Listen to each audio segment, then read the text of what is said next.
the New Patriotic Party, NPP, has been quite strong with this particular issue. I mean, we're hearing from the minority side of the party, in Parliament. We're hearing from spokespersons of the party. Leadership of the party has spoken. General Secretary of the party, Justin Kodia-Frimpong, has also spoken. Now, the NPP is calling the suspension of the CJ unconstitutional and absurd. But then again, we know that the president too is also following his constitutionally mandated duty that when he receives such petitions, these are the steps he needs to take. So I don't know from where you sit, how you view the NPP's reaction to this suspension, and if you think the government or the president has done anything in disrespect of the constitution. Well, good morning, and good morning to all viewers. I'm not a lawyer. True. So I cannot profess to be one and be offering legal opinions. Those who are the lawyers are even divided over this issue. And it's not surprising that the issue has been very topical and will remain topical for years to come, because the judiciary is one of the three arms of government. Yeah. Removing the Chief Justice is like one day Ghanaians or Parliament impeaching the president. It's a big decision. Or somebody, judiciary or the president, removing the Speaker of Parliament. Because these are the three arms of government. And they are supposed to be independent and be a check on each other. That's called checks and balances. Okay. So if there is an attempt to remove the head of one arm of government, it's a very important issue. And we should also understand that judiciary, even in military regimes, have never been touched. You will see the executive, the president, be removed and replaced by a military regime. Once there's a military regime, Parliament is completely suspended or scrapped, but then the judiciary remains. So a decision to remove the head of the judiciary obviously is a major decision, and therefore the public reactions and everything is expected. And the response of the minority is not anything new. That is the duty of a minority, that to hold the government accountable. So if government is taking a certain action and the minority believes that there's no need for them to bring their voice on board, it is important for them to bring it on board. All these things will go a long way in shaping and fashioning our democracy. What we should understand is that democracy is a process. Along the way, certain things will happen at certain points of time that people will disagree. But in the long run, we will find out that this one was wrong, but this one turns out to be a right decision. And it also opens up a lot of things that probably might be missing from our constitution and statutes that we also need to look at. I've listened to several lawyers speak about this issue. And it's clear that even those that we see as learned lawyers hold different opinions. So ordinary people too will hold different opinions. Politicians will hold different opinions, because if those who actually are in the legal profession even have different opinions as to what is happening, then obviously it's not surprising that the entire society will be divided over this issue. And you see, when executive is taking a decision, you should know that there is some level of political anticipation to such decisions. The fight by the minority today is not different from the fight put up by the minority NDC when the Charlotte Osei and other ACO commissioners were also facing similar challenges. So Georgina Manko, Amadou Sule and Charlotte Osei, when it was a similar issue, the minority at the time didn't sit quiet. They also made a lot of arguments. They also said it was wrong. They also made all kinds of arguments against what was happening at the time. So all these things for me is telling us that there is always going to be some form of opposition to whatever decision will be taken. And it also goes a long way to actually define and refine our democracy. We think democracy is always supposed to be smooth and lay down rules and not to be challenged because, no, it is not. I have had the opportunity of reading and following statements and arguments by congressmen in the U.S. when Trump resumed office and people started all kinds of stuff. They said it's not new. It has happened in the past. Presidents in the past have faced similar challenges. And presidents in America have actually mentioned a president who was able to dismiss 12 judges from office because the Constitution gives the president the power to just sign an executive order to close down your court if he thinks there are decisions that you are taking is that president can close, and a president in the United States closed down 12 courts and sacked those 12 judges to go home. It happened in the U.S., not in Ghana. Not in Ghana. You understand it? A president of the U.S. ordered the execution, military trial and execution of some Germans they suspect as what? Terrorists or espionage mission in the U.S. The Attorney General of the U.S. disagreed and said that those people should have been taken to the normal court process. The President of America says, no, we are three arms of government. I'm the Commander-in-Chief of the Ghana Armed Forces, and the issue at stake is about security, and therefore he's not going to bow to the decision of the judiciary and the Supreme Court. And he went ahead and made sure that they were tried by the military court and were executed. This is what's happening in the mother of all democracies, that's the United States of America. So if you read and follow certain developments in the United States, clearly you realize that the way we understand democracy, it's like we have a long way to go. Today, people talk about Trump dismissing people. I was surprised to learn that during Bill Clinton's era, he sacked 400,000 public sector workers in America. But today, it looks like it's news. Trump is the first person doing it. There's a normal thing that happens because Clinton sacked over what 400,000. Over what period? Within the 8 years period.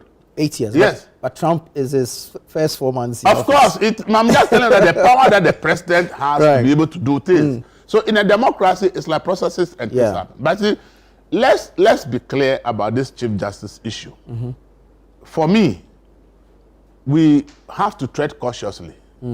When you raise the issues, then you hear, especially for the NDC, it's a political thing. It's like they're on revenge. It's a revenge because EC commissioners were removed. So they want to equate it to the what is happening now. First of all, see, I've always said that from what I followed under the issue of the EC, the circumstances are different. Right. In the case of the EC, the three commissioners were engaged in an internal conflict to the point where what was even happening internally became public. Some of them granting interviews to the media. It became a full-blown issue in the media. And therefore, the events that led to what happened to the three commissioners of the EC are not the same events that are leading to what we are talking about the CJ. With the CJ. So for me, I think that we need to tread cautiously when we are doing those comparisons because the circumstances that led to both are completely different. Secondly, I think that, as I said, I've listened to so many lawyers and I've listened to arguments even making the point that it's about time that we actually even take a second look at what we think the president can do. Because when the Constitution was first done, it did not make any provision for the removal of a Chief Justice. It made provision for removal of justices, even of the Supreme Court. It did not specifically talk about the Supreme Court.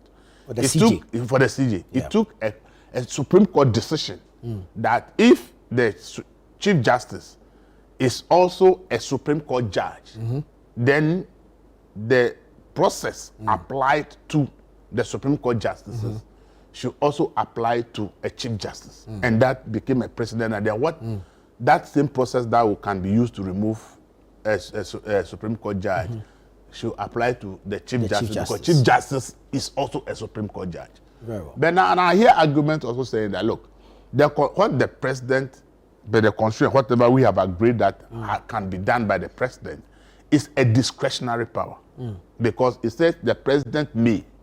So it means that the president can or decide not to. And then I've heard legal arguments saying that if a discretionary power is to be exercised at that level, then there is the need for promulgation of regulations to determine that in the exercise of that discretionary power, what the one exercise the power can do or cannot do. But currently, there is no such regulation. There is no such regulation. Because the point is, if there is no regulation, can a misdemeanor be used by the president to remove a chief justice? Or a misdemeanor should not qualify for? So I think that what is happening, despite all the arguments, that I think that I am seeing some bright spots coming up as to some of the issues being raised by legal brains about what they see as possible loopholes in the system. Very well. Which I think that whatever the outcome of this process is, whether the chief justice gets removed or not, I think that our main focus should be rather the arguments that people are bringing up as to what they think are the loopholes, and whether we agree that they are loopholes, and whether we are supposed to make sure that we fix those loopholes for a future decision taking. Because as I said, the democracy is a process. I will not be surprised that by the end of this process,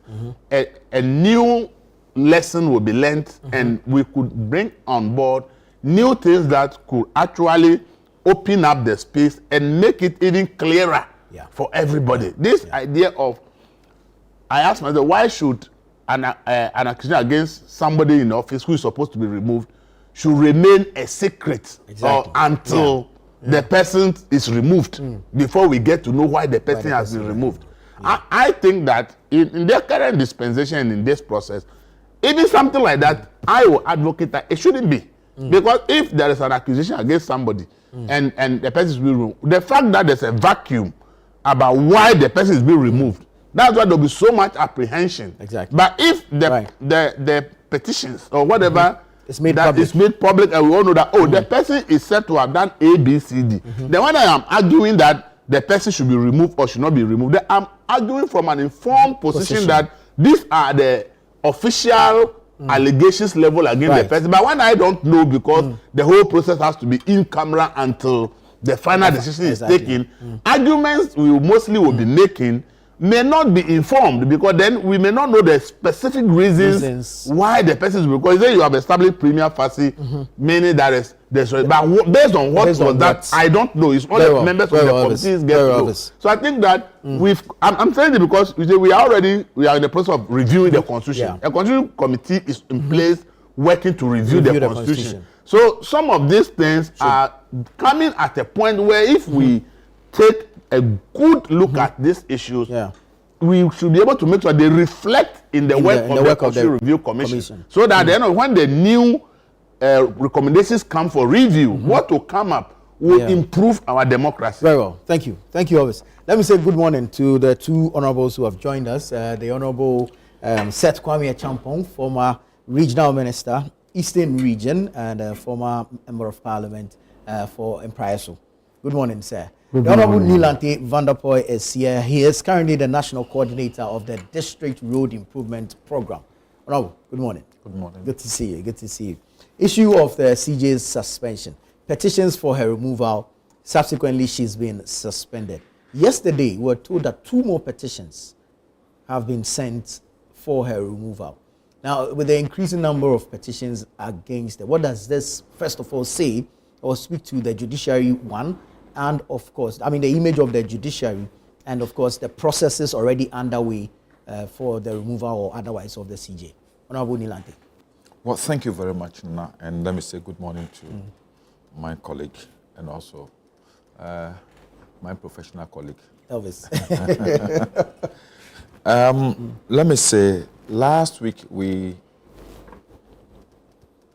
discussed this issue, but not too into details, and I made one point clear, that this CJ has set a record on the number of petitions received by His Excellency the President.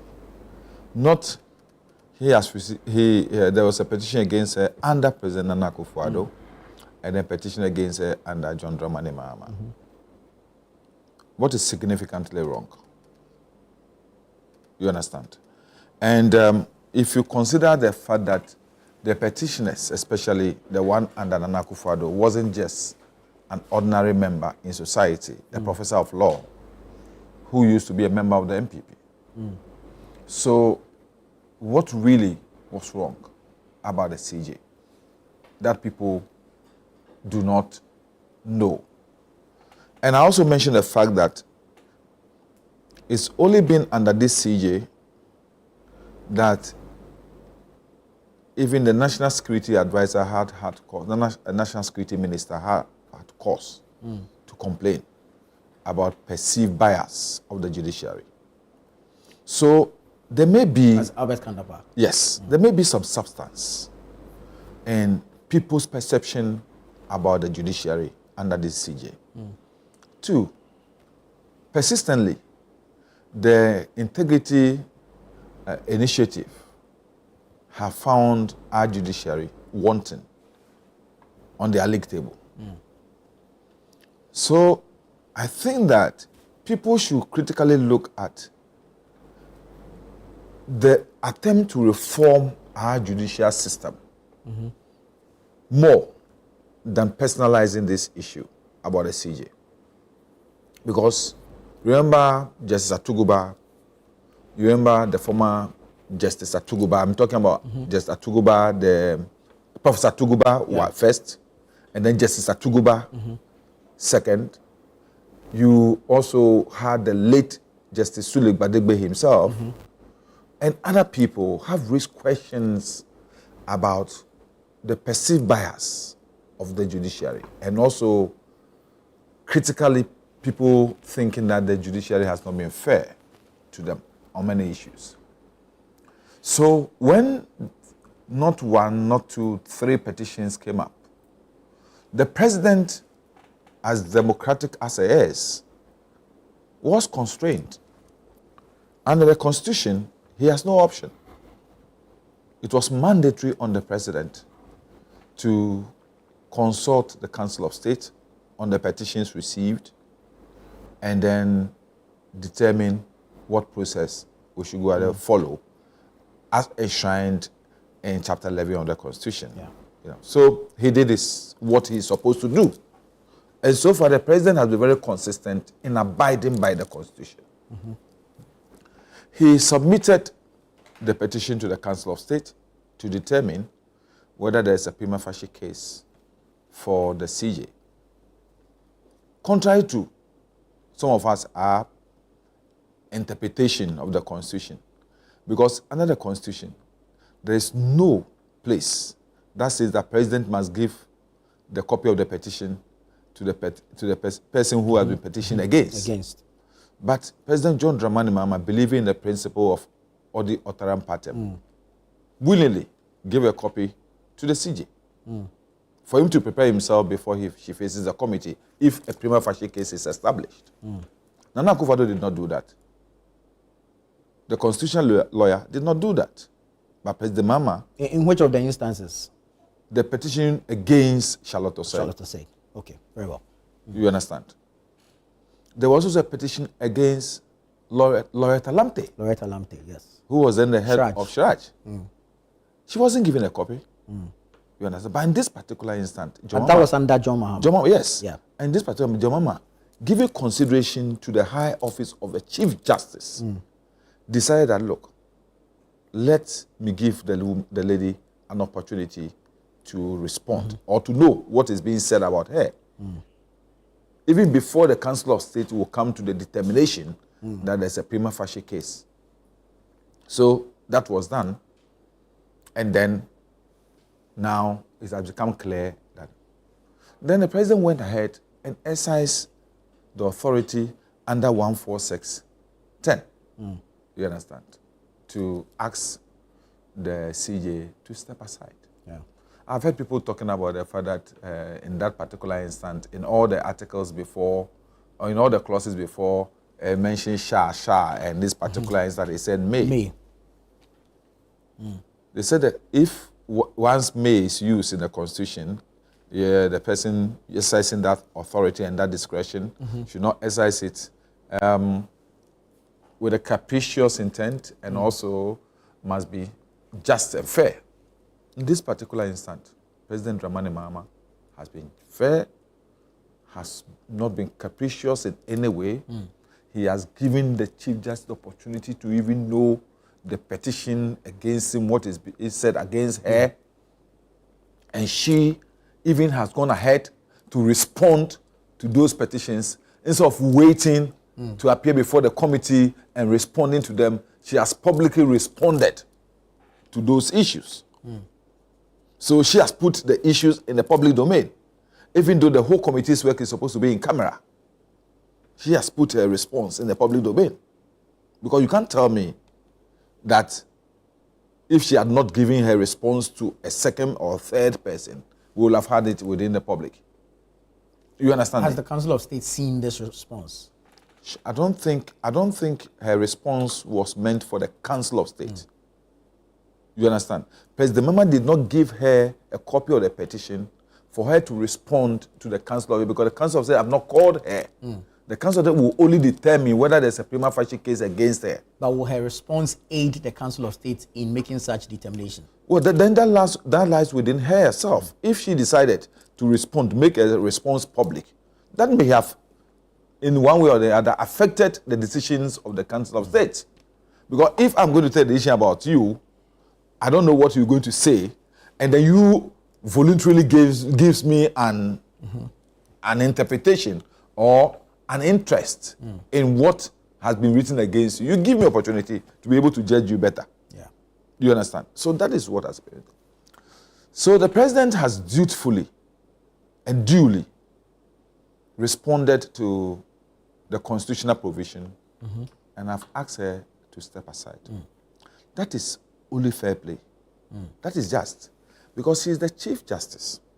Assuming she is still exercising that authority as the Chief Justice, and 2 justices of the Supreme Court are on this committee, don't you think she could have an overbearing influence on their decision? There's been argument about the composition of this committee and whether a sitting justice of the Supreme Court should even be represented there. But that's what our Constitution says. As at now, that's what our Constitution says. That there must be 2 justices from the Supreme Court. One should be the chairman. And that's what the Constitution says. You understand? Yeah. And 3 others who should not be members of parliament and also should not be of the judiciary. You understand? So maybe me and Aset could have qualified to be on the committee at this time because we are ex-members of parliament. You understand? But it's been composed. I would have wished that instead of giving the public the opportunity to judge her before she appears before the committee, the CJ would have waited, appear before the committee, and maybe put her convincing arguments before the committee. Right. Her fellows are sitting on it. Right. In their judgment, they will be, and because they are Supreme Court judges, maybe their thinking and thoughts will influence the decision of the others who are not members of Exactly. But now you've given us opportunity, all of us, to judge you within the public space. So even before the committee will come out with this work, I have made a determination already, based on the facts from her own response.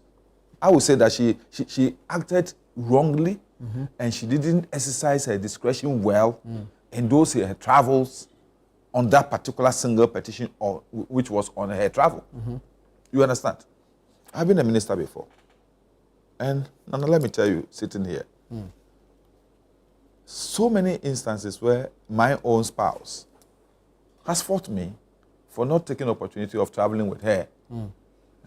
When I was a minister, I said, how am I going to buy your ticket?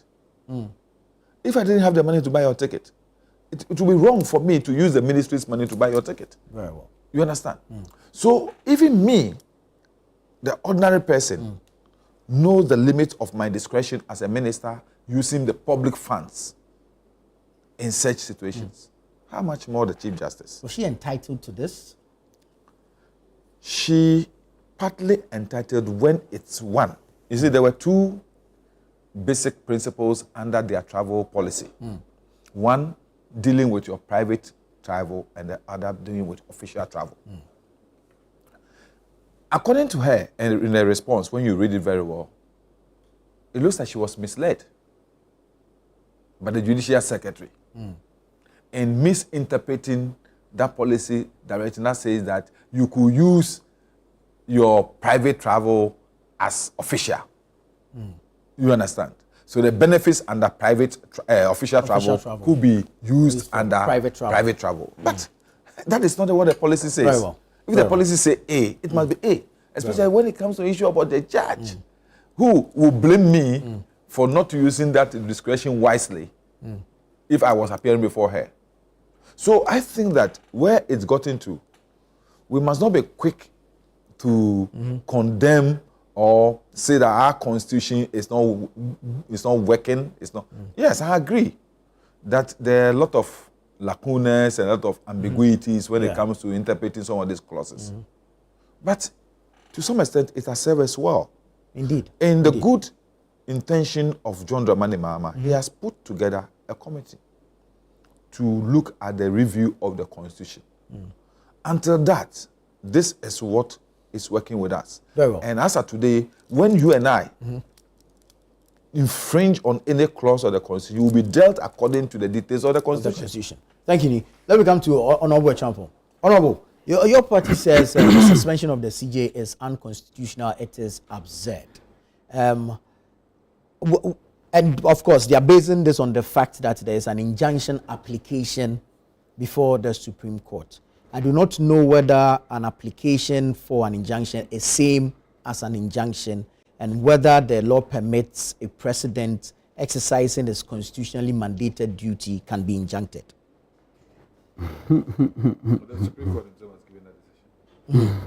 Yeah.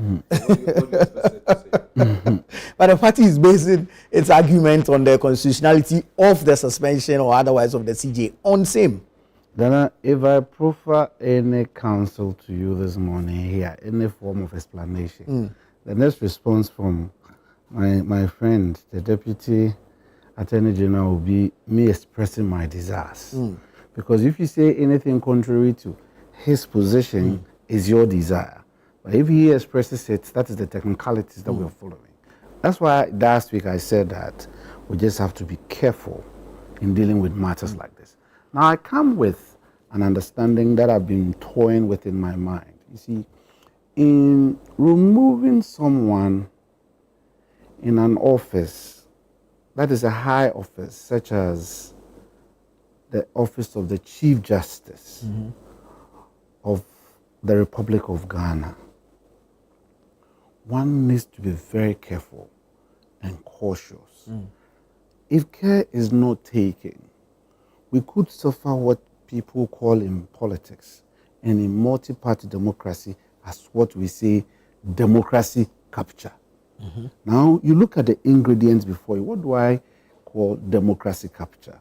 Democracy capture will be referred to as a situation where a clique or a party is able to appropriate to themselves the institutions and processes as well as dividends thereof in governance. So if you look at the ingredients before us today we have the president occupying the executive. And if anything which we have studied in terms of democratic practice within the rule of law principles, which Montesquieu teaches us to be separation of powers. You have the executive arm of government, you have the legislative arm of government, and then you have the judiciary headed by the Chief Justice.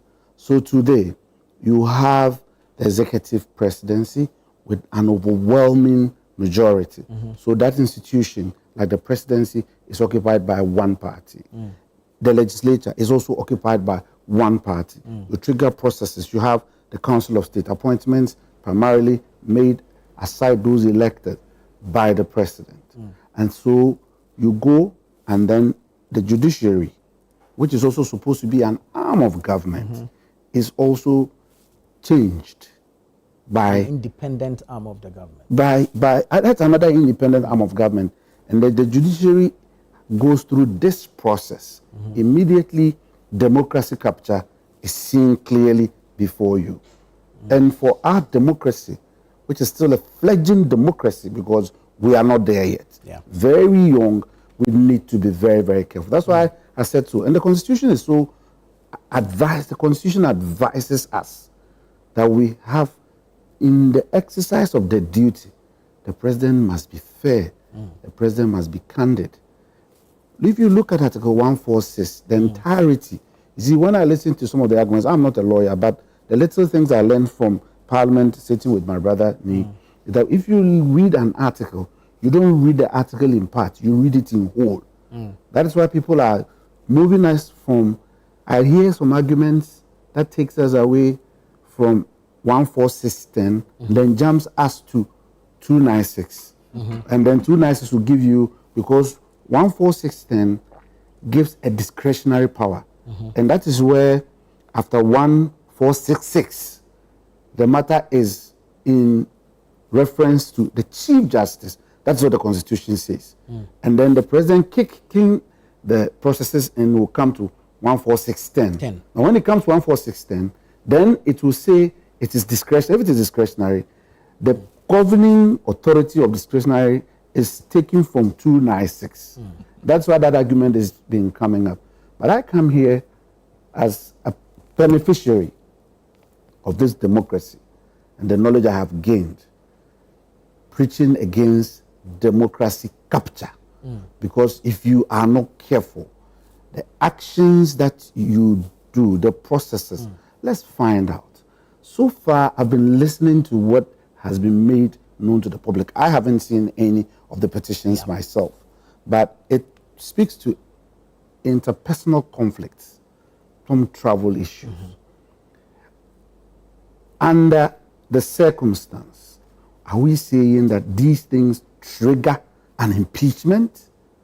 Are they high thresholds to trigger an impeachment? That is why the rules and the instruments which are being called for is very necessary here. Do they trigger an impeachment? Because definitely in an institution like we are here, and even in your establishment, people may not like the style and approach of others. But hey, we must cooperate to work together. Isn't it therefore important that we know what is exactly in this petition and what's the threshold or requirement for such a petition to cut it before a prima facie can be established? That is why you hear some commentators. I've heard some civil society advocates. And for instance, the chairperson to the Constitutional Review Commission has been talking about how opaque 146 looks and entire seems. Process shrouded in secrecy. It's so. So these are the things that we have to guard against democracy capture. I like the way you are hitting this democracy capture thing, but others may argue that similar thing happened under your regime, although you had a slim majority in Parliament, but you made several appointments onto the bench. Was it the crime of the officer in charge at the time when the vacancy had occurred? In public administration, once there's a vacancy, the vacancy ought to be filled. It is not by your choice. There's argument that even in the instance of the CJ, she was promoted over her superiors. You see, even if I serve you a cup of tea, somebody could say that I gave you a bad cup. But in my mind, I will be offering you the best available cup that I have. So people definitely have opinions, like I'm expressing mine. Right. So if you want to deliver and you want to achieve your purpose, you have to stay the course. That's why some argue that in this circumstance, the president is a conveyor belt. And if I read 146, I agree that it's a conveyor belt. That is why I raise up that argument that if we are not careful and cautious in due process, we could experience what we call democracy capture. And it's very crucial. So if I'm repeating myself, I said last week over here that we have to be fair. And it's not me saying so. The Constitution says so.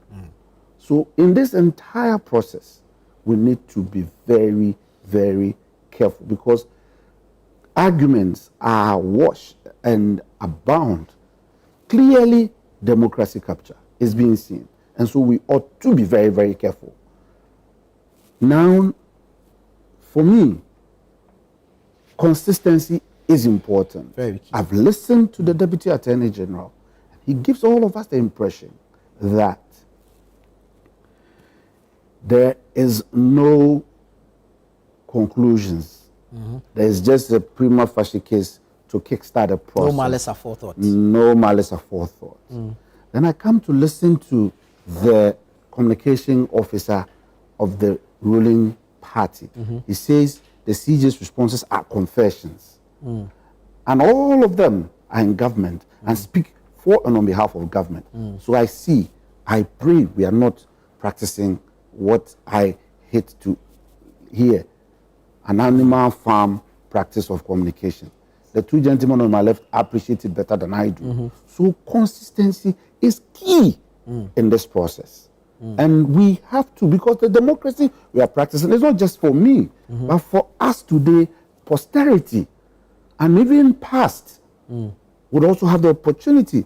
You see, for the benefit of hindsight, people will sit back and say, did we get it right? Yeah. When we have, last week I said, in this processes we are in this fourth Republican dispensation, the most experienced person so far created by this constitution is our current president. And so every step out there, we expect the best. And that's why we are all commenting in this manner. Very well. Well, obviously, the issue of communication has come up again, and how what the AG's department is saying, and how government communication is also speaking to the matter. Well, before I touch on communication, I think Just know that you have 2 minutes on this, so that we can. 2 minutes will not be enough for me. Please give me time. No, there's a very important thing the Honorable touched on. Yes. And I think, see, what we are doing now, I'm happy because it's going to bring a massive change, which I always support. They are talking about travel policy. And I've read something written by the former Deputy Attorney General. She points out that the same travel policy, the same travel policy that you referred to, if you go to page 2, clause A, it states that in paragraph 9 and 10, that the CJ shall undertake unlimited official travels with either his or her spouse or other persons of his or her choice in a fully funded, paid for by the Judicial Service. The same travel policy says that the CJ has been given unfettered access to travel with his or her partner. She quotes page 2, clause A of that same travel document judicial policy.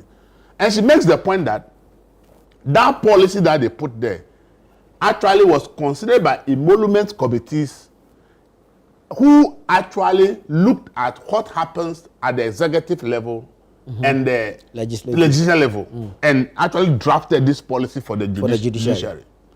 So what it means is that the judiciary and the emolument committee look at this and realize that per what she wrote, if I understand, the president can travel with his or her spouse and his family members. It's allowed. The Speaker of Parliament can travel with his or her spouse and is funded by the arm of government. Is allowed. So the CJ, who is also the head of an arm of government, has also been granted this opportunity to also travel with his or her spouse funded by the state. So if per what she's quoted as in the travel policy is what the CJ has done, and the committee concludes that, okay, probably they disagree, and the CJ is removed. You are telling the new Chief Justice you appoint that he or she cannot travel. It means that that policy that has been developed is now no longer valid, that aspect. If tomorrow the president travel with the wife or a son or daughter, and someone also takes the case to the Supreme Court and says, this condition of service applied to the CJ is being struck down by a committee set up by the president. And once it's struck down by a committee by the president and the CJ is removed, he believes that the president traveling with the wife is also illegal and the president must be removed. Who is going to hear that case? It's not the Supreme Court. If you've taken it away from the Supreme Court, head of the Supreme Court, and the Supreme Court head, people also say, okay, then since you took it from our boss, we also remove you from office. Or somebody takes the speaker onto Supreme Court and says, what an arm of government of the judiciary has done and is being used against her and removed. The Speaker of Parliament is found to have done same and should be removed. You see the kind of precedent will be setting with some of these accusations. So if it is indeed, that is what is in the policy, and the CJ did that, the question is, did previous CJs also benefit? Did they also do same? If previous CJs have done same, why should it be an accusation against current CJ? And as I said, for me, I'm happy because I have always said that people who don't work for the government, you are not working for the government, you are not a government, you should not benefit from public purse. So I will be happy that at the end of the day, we agree that the president should not travel and be paid for with his or family by the state. The speaker should not travel with his or her family, should be paid for by the state. The CJ should not do same. Because the judicial see themselves as an arm of government, just like the legislature and the executive.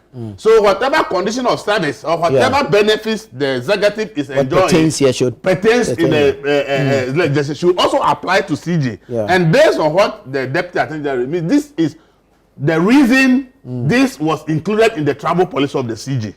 So if this happens to become a reason to remove a CJ, then it means that we are saying that all three arms of government, the heads, cannot travel with their family funded by the state.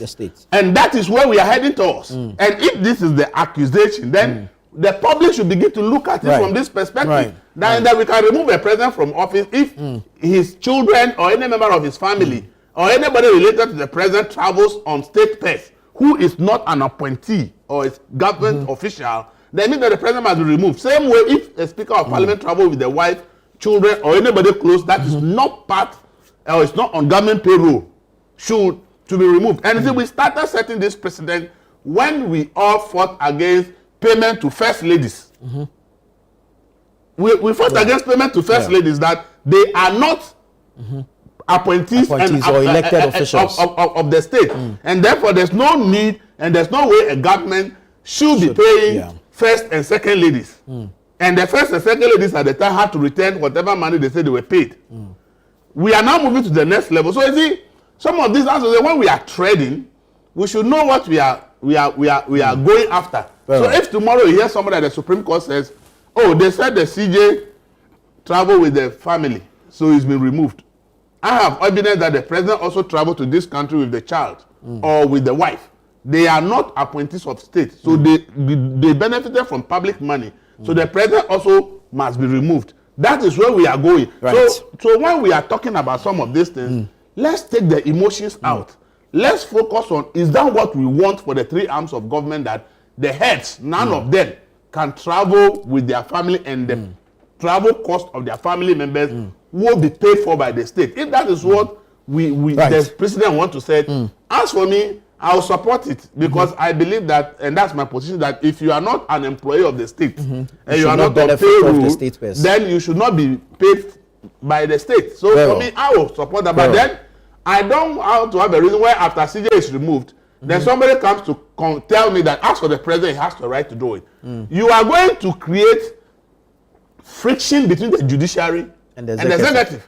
Because then you are saying that for the executive, they are more superior to the judiciary, and therefore they have the right to be entitled to things that the judiciary should not be entitled to. And the moment we create that kind of space, you are going to have a serious friction between the judiciary and the executive. And in a democracy, if you begin to have a serious friction between the judiciary and the executive, we are going to have a serious problem in governance in this country. And I have said that if we have a situation like that, it will affect everything, including the life of the ordinary person.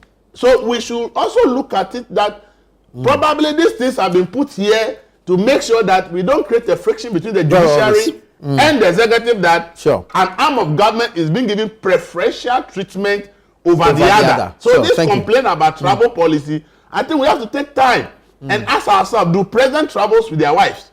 Do they travel with their spouses? Do they travel with their children on official government trips? Are they paid for by the state? Does the Speaker of Parliament travel with the wife and the family members? Are those travels paid for by the state? If we establish that these ones are paid for by the state, then why should we deny the head of the judiciary that opportunity? So we should look at it from a broader perspective before we make. That's why I said that this issue, we should take emotions out, because there will be some good things that may emanate out of it that will help all of us in the future. Very well. Very well. Yeah, Honorable Vanapur. Nana, let me first start on the issue of my brother's position on democracy capture. And I'm happy Seth is the one postulating it. Because, because if there was a real democracy capture, it was under Nana Akufo-Addo. Really? Yes, we How all so? saw it. You yourself mentioned Nana Akufo-Addo took opportunity of the lacuna within the constitution. But there were vacancies that had to be filled. Which vacancy? How many people At were the on the bench. Supreme Court? Before President Kufuor's time, how many people were on the Supreme Court? Under President Mills, how many people were on the Supreme Court? Do we have any number for the upper ceiling of the Supreme Court? Do we? Since the constitution doesn't cap it. So he could have appointed 50. Was it not capture? Was it not intention to capture? You understand? To the extent that his own people, appointees, criticized it. That it doesn't seem good. It's giving a different perception. 2, you see, I think people should rather admire President Mahama for what he's done. You understand? When I heard people talking about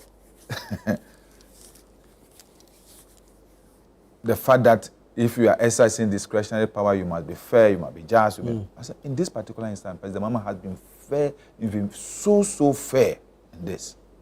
I'm making one point, to even have given the Chief Justice opportunity to see the petition, before she appeared before the committee, he's even gone beyond the boundaries Of fairness.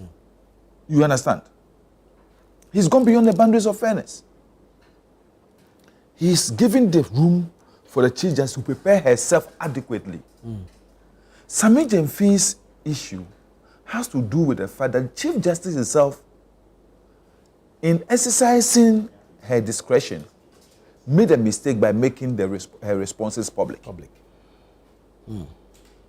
That's what Sami Jemfi said, that he has made a confession. But for the fact that he gave those responses, would I have known what was in the petition? No.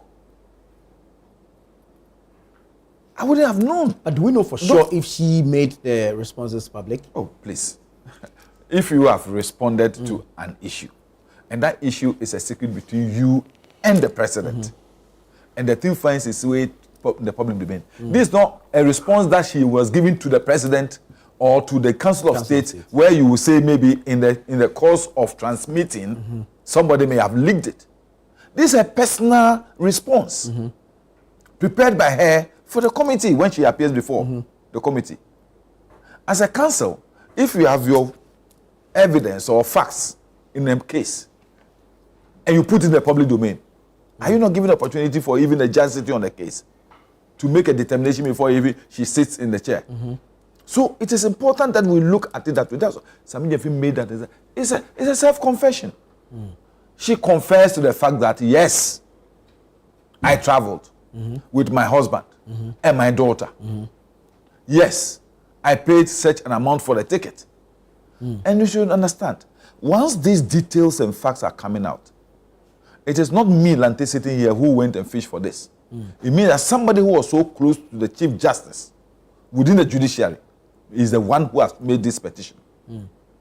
Looking at the fact that the Chief Justice may have gone beyond her bounds. And I'm happy my brother raised the issue of entitlement. All the 3 arms of government, we have different levels of emoluments and entitlements. You understand? Let's take it from that level. Even in this institution here, ChannelOne TV, do you earn the same as Samen's? Do you? Obviously not. The fringe benefits of Samen's office, do you enjoy the same? No. He's driving a Land Cruiser. Do you drive a Land Cruiser? No. So it is not the same. We may be doing the same job. We may be 3 arms of government, but emoluments are not the same. Look, members of parliament, we were deemed to be on the same level as appeal court judges. At set, whether appeal judges and members of parliament were earning the same salary. We were crying in parliament that if we were the same as appeal court judges, why don't we enjoy the same salary and allowances as they are enjoying? You understand? We were not. We were not. they're entitled to fuel. Members of Parliament will buy our own fuel. They get free cars. We take loans to buy cars. So we may be three arms of government, but the emoluments and entitlements are not the same. So don't think that because the president has this level of benefits in a travel or something, is the same with, under the CJ's own travel policy. What my brother read says she could travel with her spouse or any other member. Yeah. It didn't say you could travel with a spouse and a daughter at the same time. Okay. You understand me? He didn't say so. He says But travel any with other your person spouse of her choice. and Any other Yes. person, any other person of a choice, or any other person. not end. Not end. So that's where the challenge is. Yes. We must look at it critically. I don't know what is entitled under members of parliament emolument. Did he say we can travel with our spouses anytime on the office? No, it's not. It's Right. not. I don't know whether the speaker's own dictates that he could travel with a spouse and any other person or with any other person. You understand? But We this must. also, Yeah. former member of parliament doesn't know whether the speaker, the conditions of Oh yes, because mine. So you see the conditions of the conditions. speaker is different from even a clerk of parliament. Right. It's different from members of parliament. parliament. Speaker is number Yeah. 3. You understand? Yeah. It's not the same as the executive. I've been executive before. The conditions of service of the president is different from that of the chief of staff, and it's different from those of us who were even ministers. The vice president. Even the vice president. Yeah. It's not the same. So we must look at every arm of government and the peculiar benefits under or emoluments under that person and judge the person by it. Don't let us take a generality and say that Very well. because this is persists under the office of the judiciary, it must be the same with the legislature and the executive. No. But if it's provided for, If it's provided for, This then is it what should be provided for in the what I'm saying If that it's provided so for. if the legislature, the office of parliament, thinks that we are providing for the speaker this entitlement, is for them. You understand? If we talk about fairness within the system, yes, because the system as itself, the president himself have said it, that he is even going to look at the emoluments committee, looking at emoluments once again. We've had so many Green Street, we've had Professor Ade, all of them have looked at entitlement and emoluments until we even had the decision to set up the Fair Wages Commission. So entitlements in this country, emoluments in this country have never been the same, have never been fair. It's been discriminatory as per a particular institution or the wing of government that we are in. So let's look at that one. And if as a country we decide that let's look at those benefits on its own, fine. But let's not settle this matter on the issue of emoluments and entitlements. Look, I'm saying that if what I have seen, the person who petitioned, if you look at the way the petition was presented, was not just an ordinary person. And that is only one of the petitions. The second petition is on different issue. Yeah. The third petition is on different issue. So let's give the opportunity for the CJ to appear before the committee of her own colleagues Very well. and Very well. ordinary people and convince them Very well, Neil. why they should not find substance in the prima facie case that has been adduced against her. And if the committee comes and says she is exonerated, well and good for all of us. Sure. We will learn lessons from it. But if the committee comes out and says that, yes, she did not act according to her office, there are other CJs. It has happened before. Right. Thank you, Neil. Two, I'm saying that this issue... I need you to land on this. Yeah, I'm going to land on this. Look, Professor Kwekwaza has written something this morning. I don't know whether it was this morning or yesterday. Like 7 points or 10 points that he's giving to the acting CJ. And I think it's a wonderful piece. And I wish that would be the Bible and a guide for all, not only the CJ, but the Supreme Court and other justices of the appeal court. Because, you know, when Biden was choosing the Secretary of the Justice Department, And I listened to him. He said one thing. I'm not choosing you to be my judicial secretary. I'm choosing justice secretary. I'm choosing you to serve the American people. Right. That should tell you that in appointments, and I'm happy Azan has raised it, that Bafo should know that he's a justice of the Supreme Court and not justice for the government. For the government. Very well. Very well. Honorable Champa, I'll come to you, but let me take a quick break here. This is Breakfast Daily. You're watching the news review segments here on ChannelOne TV. Stay with us. We'll be right back, and then we can wrap up on the subject and move to other matters. Stay with us. Grateful that you stayed on with us. This is Breakfast Daily. We're having the news review segment. The Honorable Nilante Vanderpoy is here, Honorable Sete Champon, and Elvis Dako. I'll take a few of your messages, and then we hear from the Honorable Seth Kwame Champon. Bright Krampa from the University of Ghana says, the new government is operating under winner-takes-all governance. Well, right, I mean, this has been the system. The dismissal of the Chief Justice is unconstitutional and lacks integrity in our judiciary system. The audit pattern, yes, it's a suspension. Yes, we need to, make that quite clear. The audit pattern rule wasn't exercised properly. This has the potential to significantly impact our country's democracy, you say. Alhaji Hamza from Pig Farm says, good morning, my brother. I've heard a lot of lawyers who spoke about this issue of suspending the Chief Justice, but I'm yet to see someone to tell Mr. President Mahama he has acted wrongly against the Constitution. Okay. Let us not forget President Mahama swore an oath to defend and to protect the Constitution of Ghana, and that is exactly what he has done. The Chief Justice has not been sacked, but rather she has been suspended, and when she is found to be innocent, she will take her seat back. Thank you. Marvin from Kwashiman says, I'm loving your conversations this morning. Please tell the very calm, cool, and collected Honorable Nilante Vanderpoy that I am loving his contribution to the discussion. Great contribution by all standards. Okay, that's from Marvin from Kwashiman. Honorable Champo, let's wrap up this issue with Thank you, Nana. You see, as citizens, we need to be concerned about the reset agenda of the current administration. I say this with emphasis on the advocacies of concern in support or concern us in being worried.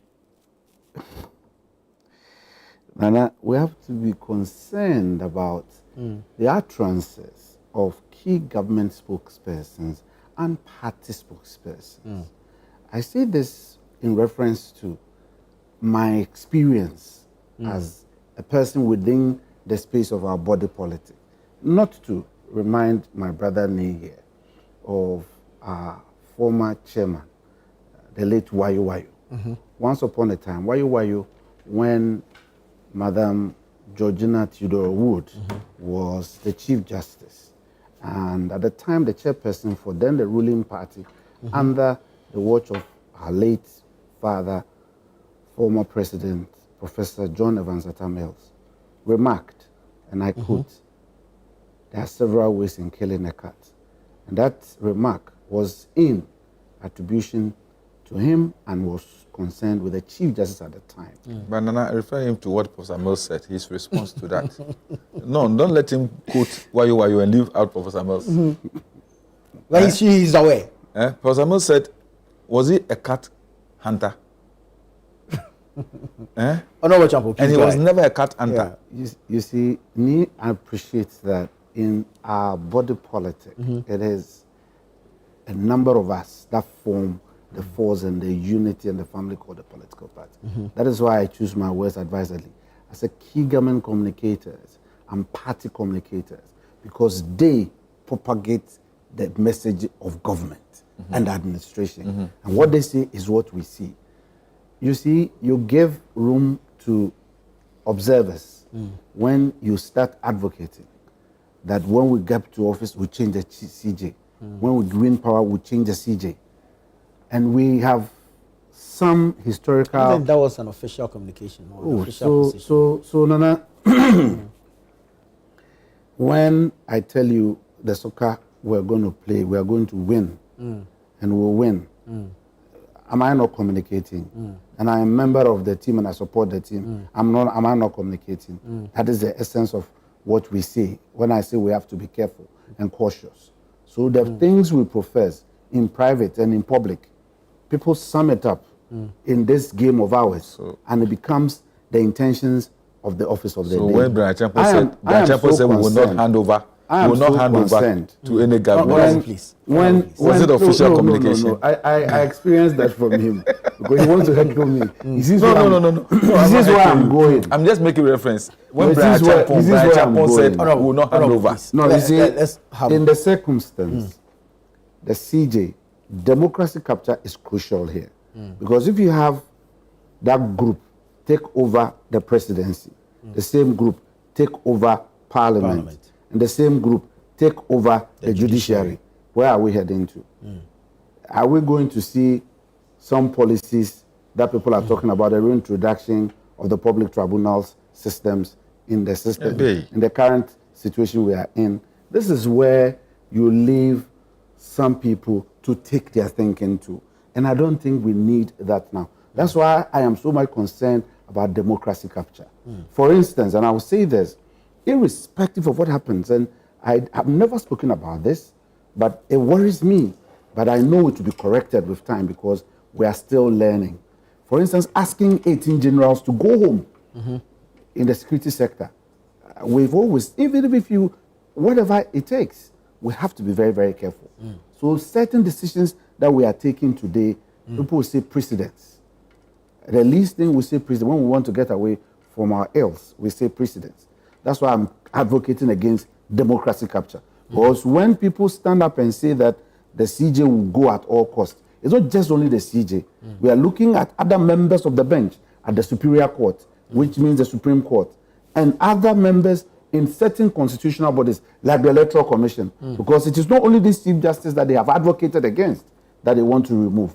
So we just have to be careful. And for some of us, if these things occur, we are not growing as a country. And the image of the Republic of Ghana is so dear to my heart. So when these things occur, you find it filtering through the news portals, and it's out there in the global community. Ghana has a high standing when it comes to peership in geopolitics. And so for some of us, we are very mindful. We have produced not less a person than the dark-skinned first international public servant, the great Kofi Annan, is from this country. And so what we are doing, we have to be very careful. That's why I said we should all open our eyes and look at what is happening at this administration in respect of this democracy capture. It is very serious. Right. And it is something that we don't need to take lightly at all. That is why I referenced my message the way I had to go about it. Thank you. Obviously, let me come to you and let's move on to the Tamale Teaching the hospital issue. The hospital has been in the news. The health minister has paid a surprise visit to the place. CEO has been sacked, an acting CEO has come up.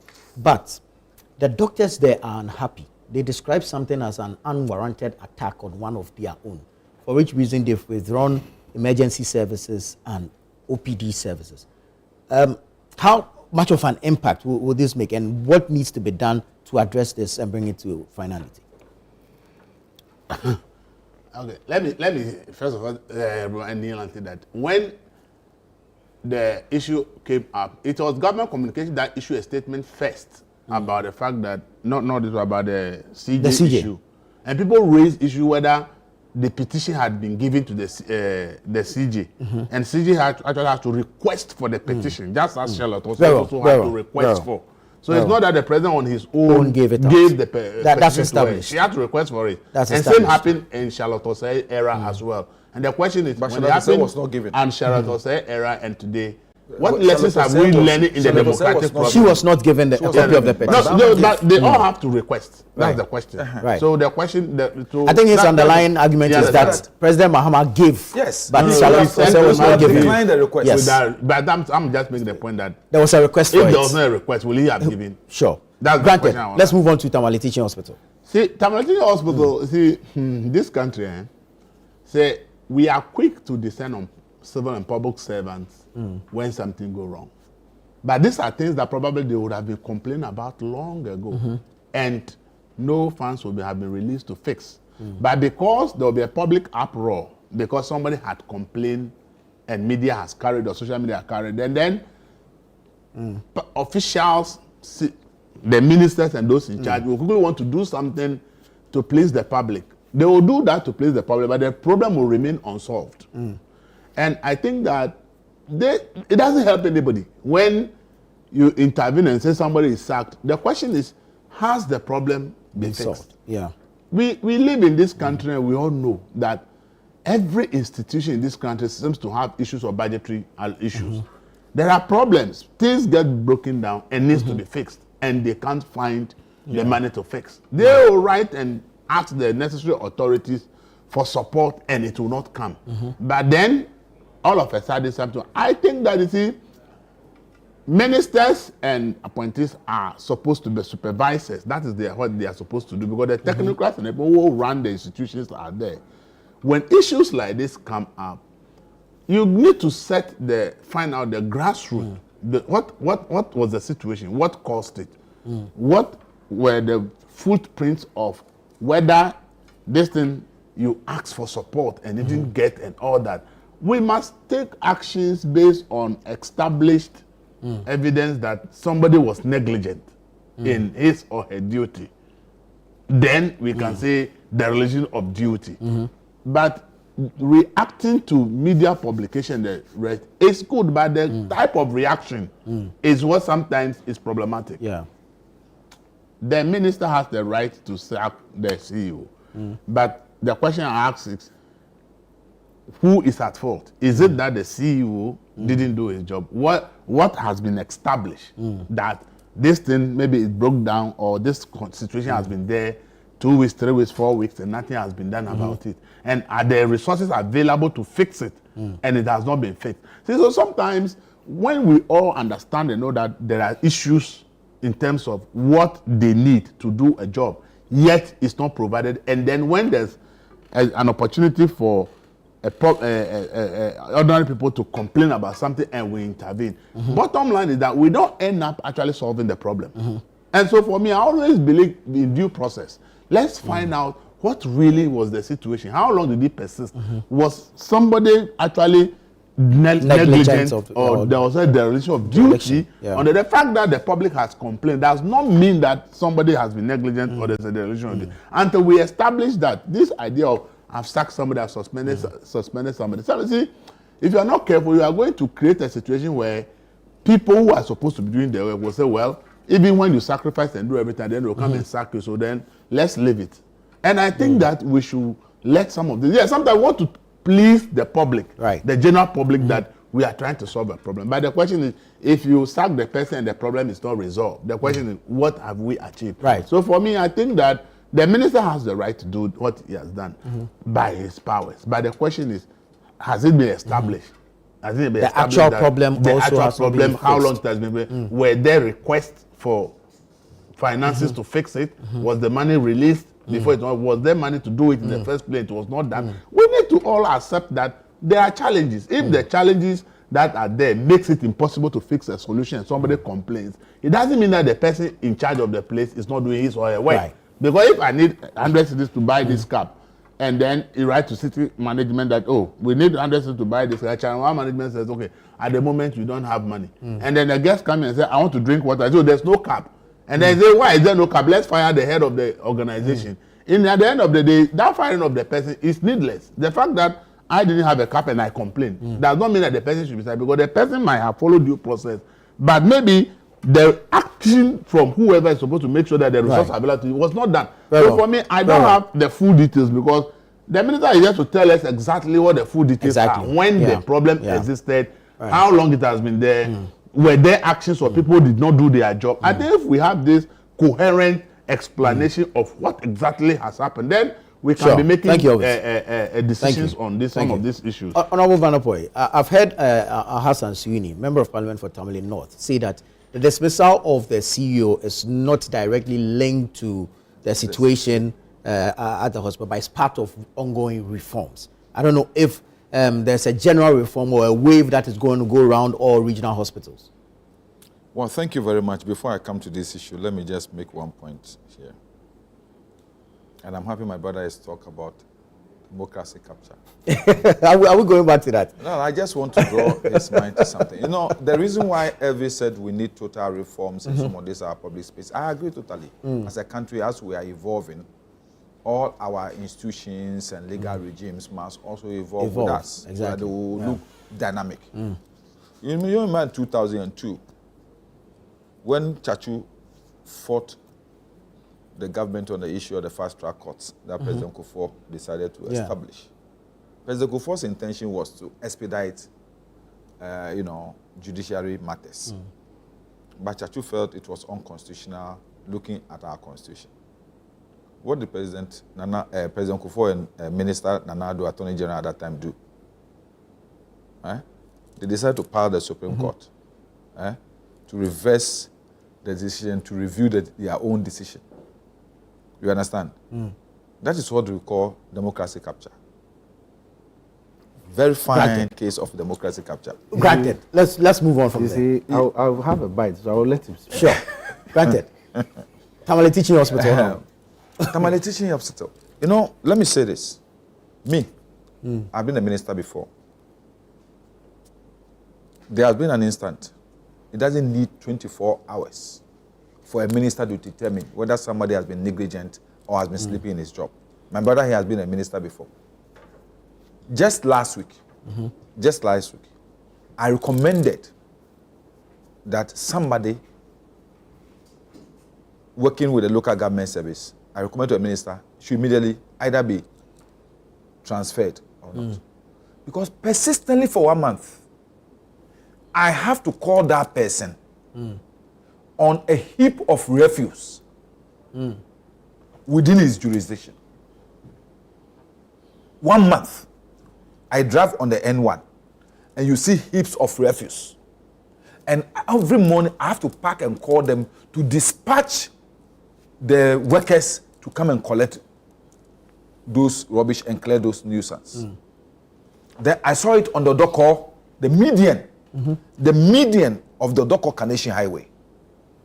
I have to call the person. I don't need to set up a committee to find out whether the person has been negligent or has been sleeping on his duty to fire that person. You understand me? The minister's visit to Tamale Hospital was not just a knee jerk. He went there to familiarize with problems that persistent people have talked about at the hospital. And after he has visited the hospital, that incident was not, let me say, conjured. You know, he met the incident when he was there. It's not something that was a drama piece that was set up for his visit. You understand? And so that should tell you, and that was a confirmation of the issues of negligence and the lack of good administration and management of the place, which he has consistently been briefed on. You understand? So let's not limit ourselves to the fact that his action was based upon the incident that confronted him when he visited the place. No. That's not the only place. He's talked about REACH. That he's had so many reports about REACH and the way REACH is being managed. So when he goes to REACH tomorrow and he decides the next day to fire the chief executive. He's actually been there. Thank you. Yeah, he's been to REACH before going to Tamale. Thank you. So we should understand that when you are saddled with executive responsibility, if he doesn't take certain actions and something happened, he could possibly also be sacked by the president. I saw a situation when in India, there was a train accident. The minister for railways was dismissed the next day. Was it the train driver? No. But he was dismissed. Because the government's destiny is to set an example for other public servants to be very, very focused and also responsible in their daily activities. So the minister's action was not to basically take because he didn't like the chief executive or no, but persistently there has been a lot of issues pertaining to the management of the hospital. We've seen situations where people in Tamale have virtually raided the hospital because of management, mismanagement, and also perceived malpractices. So sometimes let's not be quick to judge. The minister is not that inhuman to go there and because of what happened, just come out and say because of one incident he has fired a chief executive. You will not know what is on his table already. And you see, what you should understand is the fact that it is not, if the chief executive feels that he's been injured in any way, he has the right to go to court. You understand? And seek his relief. It is not the minister to come out and say that he has sacked the chief executive for this reason or the other. He does not owe us that explanation. No. Just as when the minister is dismissed tomorrow by the president did not need to explain to us why he dismissed him. Right. So, if Elvis, for example, want to know, he as a journalist could use his journalistic professional distance and get facts as to other issues that may have related to this dismissal. Right. On the issue of the strike action, I think the other doctors and the medical staff have gone too far. You understand? You taking this decision, and then the issues with them, it was because of these problems that the minister was there. These problems that you have enumerated, that has been persistent, has been there since 2017 up to 2024, is the reason why the minister was there. He has come to familiarize with your problems and see how he can resolve them. So, coming out to say these things should be provided before such dismissals are done, it's not right. Right. 2, I'm saying that the people you are attending to, the people you've taken an oath to take care of, are they the ones who took the decision? Are they the ones who dismissed the chief executive? Look, me sitting here, seriously speaking, I have been against the policy decision of making medical doctors chief executives of medical facilities. Seriously, I've been one person who has always said that, look, let's administer medical facilities really as corporate institutions, have people with a management acumen to manage the hospitals, so that a chief executive there is a whole manager administrator who hires and fires medical officers and the rest. So that if I run, that like private people run their private hospitals, if we could run the public hospitals that way, because that chief executive is also a medical doctor. Very well. Times that he's supposed to be in the consulting room to take care of patients, when patients are lined up, he is doing administrative work. Right. Very well. Let me hear from Honorable Champo on this matter. I think to start with, I will appeal to the medical practitioners who have gone on strike. Essential services. Anytime we have had issues, we have pleaded with them. In the circumstance, they are the ones that are helping save lives for us. So I appeal to them that they should reconsider their stance. This is an administrative matter. If there is anything that can be done, I know that the president is a human being. He's an experienced person. If there are matters that needs to be discussed, they would have to work at it. The minister as well, also on hindsight, if he thinks it was too harsh. But my own fear, when I listen to me, I wouldn't want prejudice to lead the actions of the minister. Maybe he's heard, he experienced it, but the formation prior to his arrival to the place, I wouldn't want prejudice to mislead very well-intended actions of the operative as a minister. So those are my little counsels. But you see, it has become a mantra of my friends in NDC that the New Patriotic Party, anytime we have had opportunity to serve this country in administration, we pack the judiciary. That has been their mantra. It's a fact. And sometimes I laugh at them. Historical fact. Yesterday, I was listening to the current Deputy Attorney General, and he said President Kufuor, when he had lost a case on the fast-track courts, said that he would do the changes. President Kufuor never said that. You see, but consistently, when they speak on the matter, and you don't come up and squarely defend or speak against that matter, gradually it becomes the chorus. They'll keep singing and singing and singing that chorus till they believe everybody admits it. President Ford never ever said so. But that was not said See, here, but and the individual is not here to defend. Clearly made. You asked me a very intelligent question, that why did MPP hack the course. And I made an answer to you that when the vacancy occurs today under President Mahama, and President Mahama fills that vacancy, should I come and tell President Mahama that you are packing the course? Is it not his constitutional duty? Akufo-Addo was not filling vacancies. So he was just packing. I have come to realize that he is obsessed with my boss, President Akufo-Addo, because even if the matter comes and President Akufo-Addo is so much far away, he will bring President Akufo-Addo inside. He's my very good friend. I know that's why President also Carlo. Thank you, gentlemen. Thank you, gentlemen. Unfortunately, we've run out of time. This is how it has been going. Very well. Thank you so much. We should make it as part of the Constitutional Review Commission's work To set the ceiling. to set the ceiling for Supreme Yeah, Court. Supreme Court appointments on Very well. Thank you. Bring that conversation as a different So long Yeah. as we leave it Yeah. for We can look so into long it. as we leave it Good for back discretion. Yeah. because Thank And you. somebody uses his discretion. Why do you blame the person for Exactly. using his discretion? Yeah. Thank you. Put the ceiling. But you people are just saying the Thank Mahama you. is abusing his discretion. no, we are not. We are not Nobody saying will abuse so. it. That's what the minority Sure. said. Thank you. Thank you, gentlemen. We need to leave it here. Processes that you are Honorable pursuing Chairman. is But you yourself said you have unconstitutional. Thank nothing you. against the process. And because of Thank you. Thank you, Elvis. Thank you, gentlemen. Thank you. Next week,